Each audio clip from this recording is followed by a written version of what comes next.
आप सबको दिल से प्रणाम।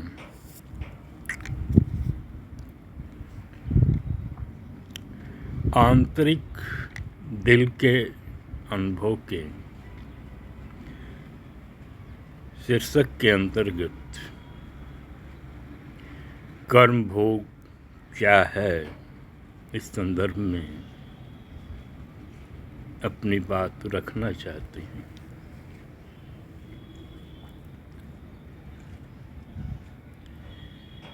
जीवन के कर्म भोग प्रत्येक को भोगना पड़ता है। वास्तव में मनुष्य जीवन ईश्वर ने इसलिए बनाया है कि हम अपने कर्मों को भोगें और इन कर्म भोगों से मुक्त भी हो जाएं। तो मुक्त अवस्थाएं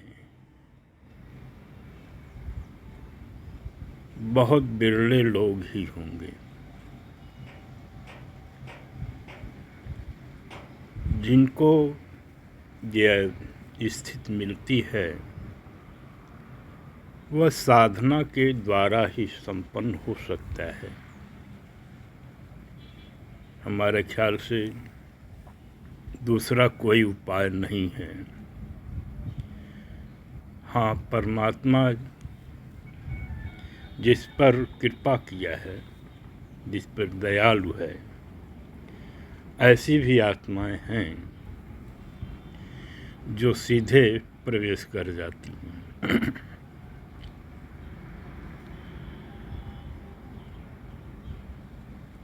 बार बार जन्म मरण के लिए से मुक्त होने के लिए एक सद्गुरु की आवश्यकता पड़ती है। बिना इसके संभव नहीं है।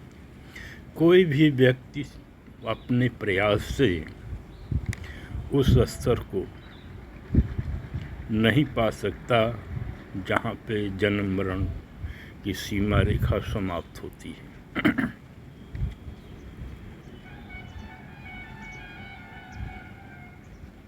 तो हम विशेष चर्चा करने जा रहे हैं कि जीवन के कर्म भोग प्रत्येक को भोगना पड़ता है।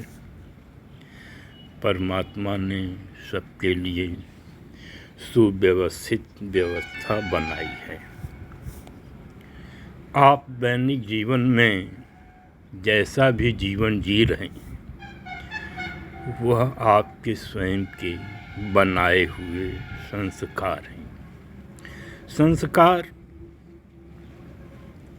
वह अच्छा भी हो सकता है, बुरा भी हो सकता है। मूलतः संस्कार ही हमारे जीवन को चलाते हैं। यह संस्कार क्या है? हमारे मन, वाणी और कर्म से जो हम व्यावहारिक आदत बना लेते हैं, यह सूक्ष्म रूप से हमारी आत्मा के साथ संबंध रहता है।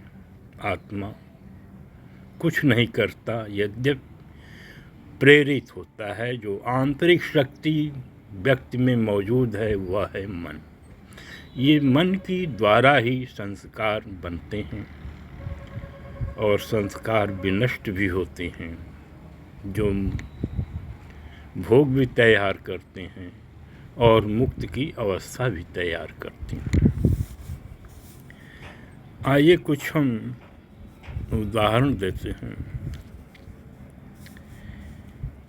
कि यह संस्कार कैसे हमारे जीवन को प्रभावित करता है। हमारे संस्कार हमारे कुछ पूर्व जन्मों के होते हैं, क्योंकि कोई भी व्यक्ति एक जन्म में अपने संस्कार को नहीं हटा पाता। कई जन्म लेने पड़ते हैं और जन्म जन्मांतरों के उत्तम कर्म या जो ईश्वरी मार्ग की ओर चलते हैं और ईश्वर उन पर कृपा करते हैं, तो ऐसे मुक्त होने की अवस्था में आता है और उसे सद्गुरु का मिलन भी होता है। वो सद्गुरु ही जो इस क्षेत्र में अनुभवी है वही ले जा सकता है। तो हम कुछ कष्टों का वर्णन करना चाहते हैं कि हमें दुख जो भी मिलता है वर्तमान में, उसको हम सहर्षपूर्वक स्वीकार करके जीना चाहिए। यदि आप अपने भोग को सहर्ष स्वीकार करते हुए जीते हैं तो निश्चित जानिए कि आपका दुख कम होगा। दुख होते हुए भी वह सुख की अनुभूति कराएगा। साथ ही साथ आप शांत भी रहेंगे।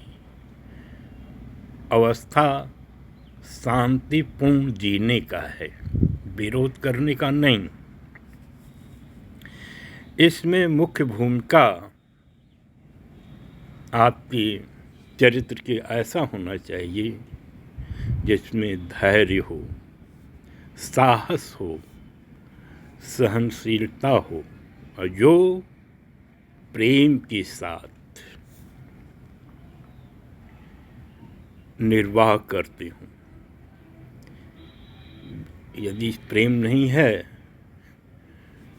तो धैर्य, साहस, सहनशीलता आंतरिक व्यवस्था विद्रोह पैदा कर देती है। इसीलिए हमने प्रेम शब्द को कहा है। प्रेम का महत्व आप सभी जानते हैं। यह इसके मुख्य भाग है। यदि आप इसके विपरीत चलते हैं तो क्या होता है, थोड़ा सा झलकियाँ देखें। यदि आप दुखों के प्रति विरोध अथवा प्रतिकूलता की दृष्टि से भोगते हैं तो अत्यंत ही दुखदायी परिणाम देगा। जिससे इस परिणाम में होता क्या है, ईर्ष्या, नफरत, क्रोध, वाद विवाद और आपके मन की स्थिति अशांत रहती है, जिससे और संस्कार बनने का बढ़ावा मिलता है। परिणाम और भी भयंकर हो सकता है। हमारा मूल उद्देश्य संस्कार को हटाना है, न कि बढ़ाना। यदि आप बढ़ाते हैं तो परिणाम भयंकर हो सकता है, हत्या जैसी स्थिति आ सकती है। तो प्रेम एक अपने आप में रहस्यमय परिभाषा है। इस प्रेम को आप समझें। यह प्रेम जो आपके शत्रु हैं वो मित्रता में परिवर्तित हो सकती हैं, किंतु यह बहुत कठिन कार्य है। हमारे अहंकार स्वीकार नहीं करते। इसीलिए प्रेम के साथ साहस, धैर्य और सहनशीलता ही इस स्वभाव को बदल सकते हैं, जिसमें आपको शांति का भी अनुभव होगा।